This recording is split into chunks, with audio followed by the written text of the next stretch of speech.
Magicians. All we see or sing is but a dream within a dream.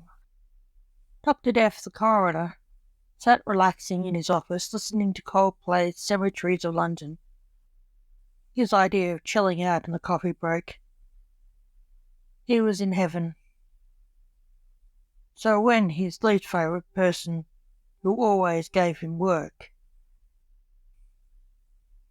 who he hated, came in the room, he wasn't happy. "Dr. Death," said Jack Taylor, a busybody orderly who worked at the hospital too. "I can't help you. I'm at a break, Jack." "That Blake?" "That's why I'm here." "I know you usually are," said Jack. "So why are you bothering me?" said the doctor, wishing he'd go away. "I need to talk to you when you weren't busy," said Jack. "Why?" asked Dr. Death, thinking Jack was acting odd. He usually came when he was busy with work. "I need to ask a favour of you," said Jack. "What favour?" asked Dr. Death, thinking he was being played. "I'm in charge of the hospital's charity performance," said Jack. Dr. Death knew what was coming. "And you want me to perform in it?" said Dr. Death.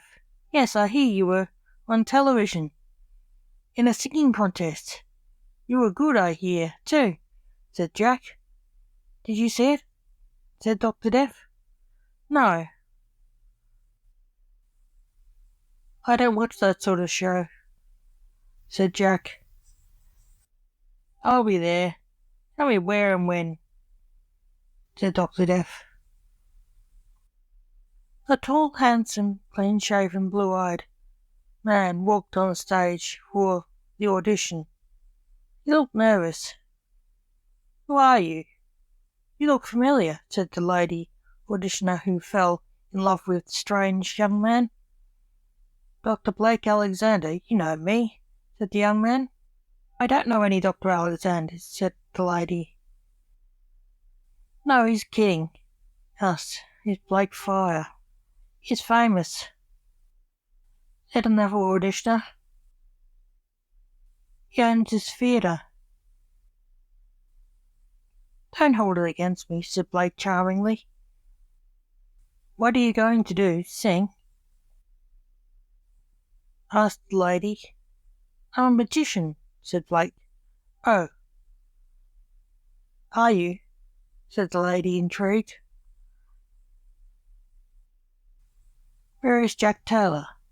asked Dr. Alexander.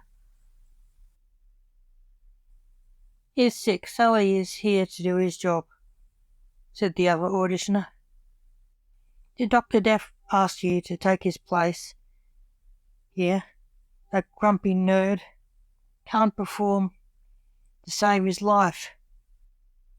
And he couldn't escape a wet paper bag even if he tried," said the lady who knew Dr. Death as a bespectacled grouch who was always moaning. "He's lucky he escaped this," said the other auditioner. Blake tried to push up his glasses, which he wasn't wearing. Frustratedly, he looked irritated, but it made him look more handsome. "I am Dr. Death.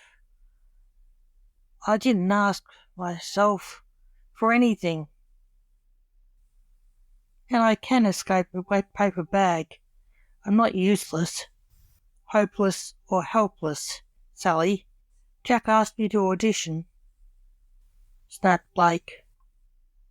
"Well, the other one, it's a rabbit," said the other auditioner, who knew him too. "Max?" asked Blake, recognising the voice of the auditioner. "Guilty," said the auditioner. "Max, tell them who I am," said Blake. "Blake Fire," said Max. "I work with him. He's got the job if he doesn't start corpsing. He's always corpsing." Blake glared Max cryptically. Blake knew what he meant. It was a veiled joke. With Blake corpsing? Asked Sally. Stage talk for laughing. At the wrong moment, said Max, laughing. I never corpse. I must have you over for a nice bloody steak, chattered Blake at the vampire, Max. He pulled in his head. Next, said Max. Do I get the job or not? Asked Dr. Death shortly. Of course, said Max. Thanks, Max, said Blake.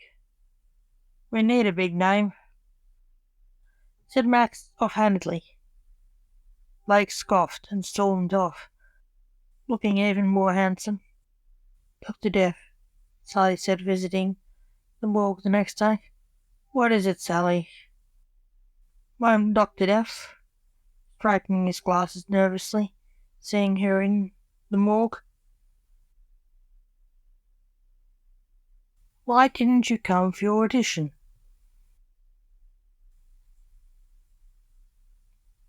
Well, thank you for sending us the magician. But what I don't get is why he pretended to be you, said Sally. I went. I was the magician. I didn't see anyone else there, other than Max and you, snapped Blake shortly. You're right, Dr. Death, said Sally. A real man doesn't lie about being another man.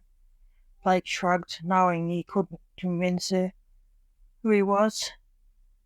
He frowned. I was ill. I asked a friend to help, lied Blake. I thought so, said Sally. What gave him away?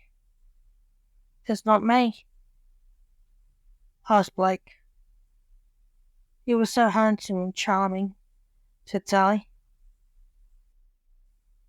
And I am a grumpy nerd, laughed Blake, with a light, handsome tenor voice. He told you, said Sally awkwardly. No, I heard you, said Blake. How? Blake recorded the audition for me, lied Dr. Death. Oh, okay, said Sally awkwardly. Blake said he was glad to help the hospital charity, said Blake. How do you know Blake Fire? Asked Sally. I've known him all my life, Blake said. Oh, old friends, said Sally. Something like that, said Blake, knowing all too well she wouldn't believe the truth. So why punch her dreams? Later, Jack arrived with a cold. Doc, why didn't you audition? Said Jack. I did, I'm Blake Fire, Jack. That's my stage name, said Blake. Likely story. Sally told me. You and the magician are just friends, said Jack shortly, and sneezed. I lied when I realized there was no way to convince her who I am, said Blake, feeling like a heel for lying to her. She fell in love with the magician. I could tell, and she will be disappointed when she finds out. He and you were lying to her, said Jack. I know, but she could not see me, said Blake. I kill her dreams. True, but you were married, said Jack. Yes, said Blake. She didn't know. Are you? Asked Jack. Blake was literally reading his mind. I'm not in love with her, said Blake. She's in love with a dream, not me. Oh, said Jack, who then had a coughing fit. Are you all right? Yes, I have a cold. But I had to come and see you about Sally, said Jack. I understand, said Blake. If only I could have auditioned you like this, Jack chuckled. then had a coughing fit again. Honestly, I feel like an alien performing magic in my glasses, said Blake, who was an actual alien. Later, Blake sat in his office in the afterlife, signing and reading papers with acrylic and ink. He wore a black shirt and trousers, and his glasses. He had a bad coughing fit, so bad his body dropped dead.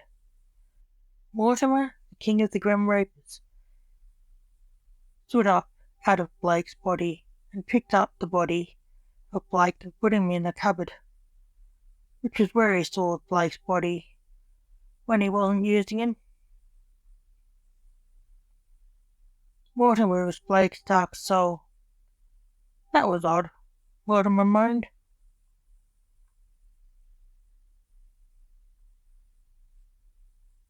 Blake Fire was going to perform here. He can't be here. I am his partner in his magic act. Max Starfire said, Max on the TV. Hospital charity show. Blake sat, at times sneezing as he watched the show. I hope he doesn't do his rabbit from a hat trick. It never works, said Blake to his wife Angela. I will now do the classic rabbit out of a hat trick, Max said, on TV. Blake smiled. In reverse. No, Blake screamed.